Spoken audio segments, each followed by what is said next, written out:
Agora deixa eu participar falando o seguinte, para as pessoas entenderem, o sistema econômico, o sistema financeiro, ele é absolutamente dependente de crédito.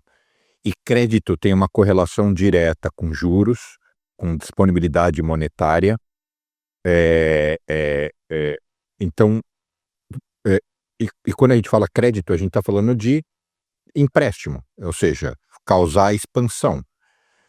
Se você tira essas engrenagens, o sistema para. Então, eu quero verbalizar isso de uma outra forma, para o investidor, pessoa física, entender. Quase sempre, as grandes crises precedem de falta de liquidez. Então, isso é muito mais compreensível para quem não é gestor e nem economista. As crises são precedidas quase sempre de falta de liquidez. O que é falta de liquidez? Falta de dinheiro. Falta de dinheiro para que essa engrenagem continue sendo lubrificada. Então, falta de dinheiro porque uma empresa precisa rolar uma dívida, a, a, é, a economia, muitas vezes, alguns sistemas dela são absolutamente dependentes de crescimento constante. Então, essa explicação é um pouco mais complexa, eu não quero me estender, mas quando uma pessoa sem renda compra 3 casas financiadas e tenta pagar a casa com o aluguel que ela recebe, se o aluguel deixa de vir, é o exemplo, um micro exemplo do que eu quero dizer por falta de liquidez. Ela deixa de ter liquidez, porque ela não tem dinheiro. Aí ela não vai pagar o parcelamento, o financiamento da casa, que a gente chama aqui de mortgage. Só que coloquem isso em larga escala, e não só em pessoas, mas também em empresas. Então, o indicador de liquidez é sempre vital para demonstrar o que a gente pode esperar pela frente. E a crise de 2008, essencialmente, foram créditos concedidos sem critério, com produtos, como o Daniel comentou, que o mercado ele se desenvolveu muito e com pouca regulação, onde os bancos aqui tinham liberdade para criar produtos em cima de produtos que são as coisas mais bizarras do mundo, mas basicamente um banco empresta dinheiro para uma pessoa, e então ele tem algo a receber. Ele vende isso para um outro banco ou para outras pessoas que criam outro produto.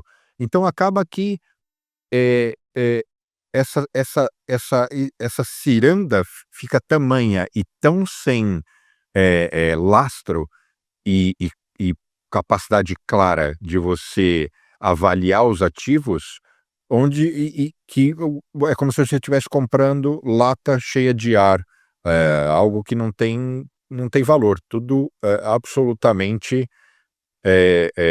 vento, né.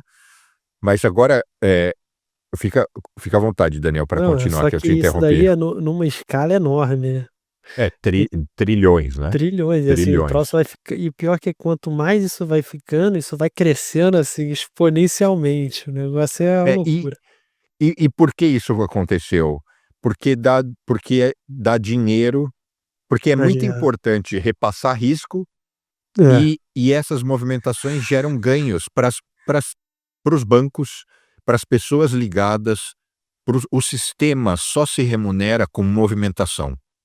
Guardem isso também, o sistema só se remunera com movimentação. Se você tem, se nós, gestores, um banco, ou mesmo uma pessoa física, você pode ter 100 milhões. Se ele não se movimenta, não gera ganho. Você, em algum grau, tem que emprestar.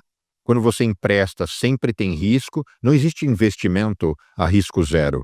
Por mais que alguns riscos sejam muito pequenos, que é emprestar para o próprio governo, que pode imprimir a própria moeda.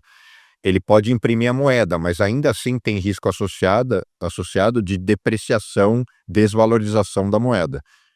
Então, eh, o risco, o dinheiro, para ele gerar dinheiro, ele tem que se movimentar.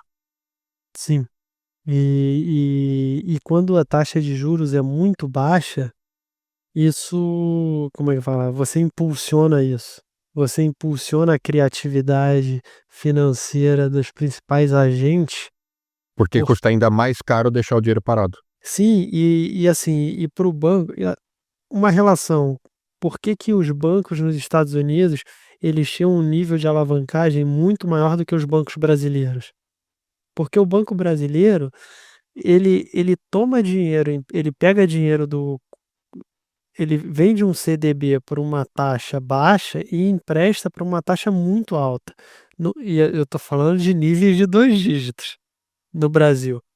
Quando você vai para os Estados Unidos, essa diferenciação não é tão grande. Então, assim, o cara tinha uma taxa de juros de 1%.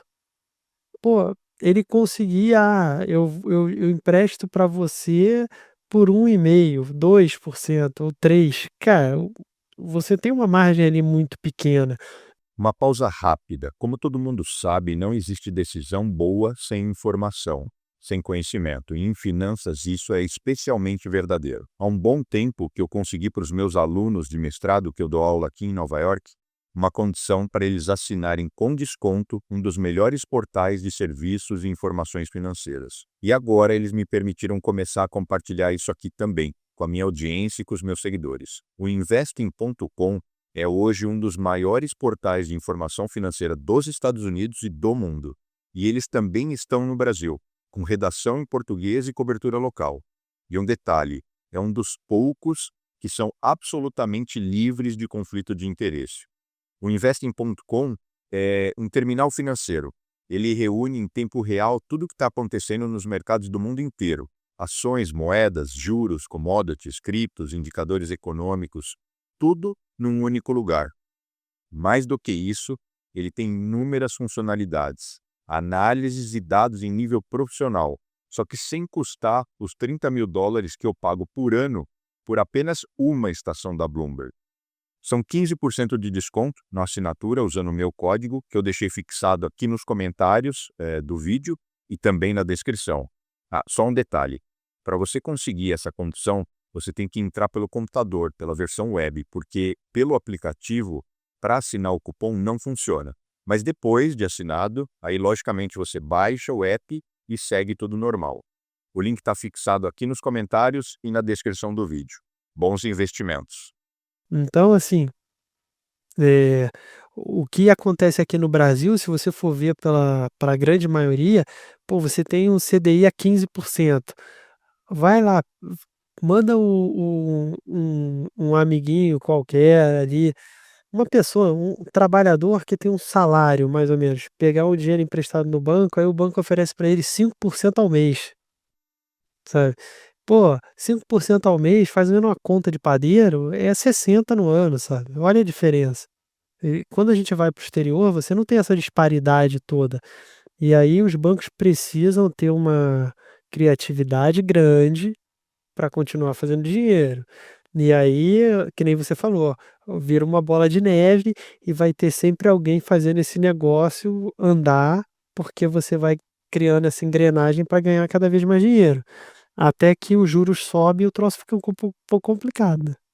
Uma analogia que eu acho que é interessante para as pessoas pensarem é como se eu, eu compro o carro do Daniel, eu não pago, mas eu já pego o carro e eu já vendo ele para outra pessoa, que por sua vez vende para outra, mas efetivamente é um carro só e é uma sequência de dívidas, só que cada um pegando um pedacinho para operar como ganho. É quase isso. Acaba que, se você soma essas parcelas de ganho, não existe mais carro e também não existe mais ativo, né.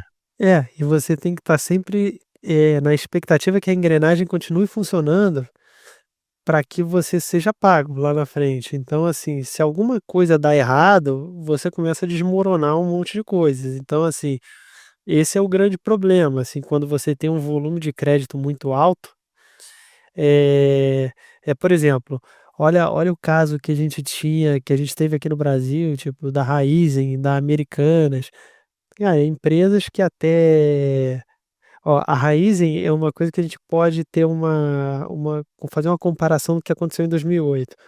A Raizen até outro dia era grau de investimento. De repente entrou recuperação judicial, assim, extrajudicial. Mas aí, muitos investidores falando: "Não, calma aí, como é que uma empresa que é grau de investimento entra em recuperação extrajudicial? Cara, ninguém tá entendendo". É assim, é um nível do negócio que, assim, o troço tinha um crédito tão grande que no momento que o pessoal deu uma apertada, o cara falou: "Não, não é realmente, se chegar nesse nível aí, eu não consigo rolar mais nada e agora não tem como pagar". E aí cai isso. Foi o que aconteceu lá em 2008, basicamente foi isso. Se você gostou desse corte, eu te convido a assistir esse episódio na íntegra. Para isso, eu vou deixar o link na descrição desse vídeo e eu vou fixar ele também nos comentários. Não deixe de seguir o canal, acionar o sininho para você sempre ser avisado de novas publicações e nos vemos no episódio.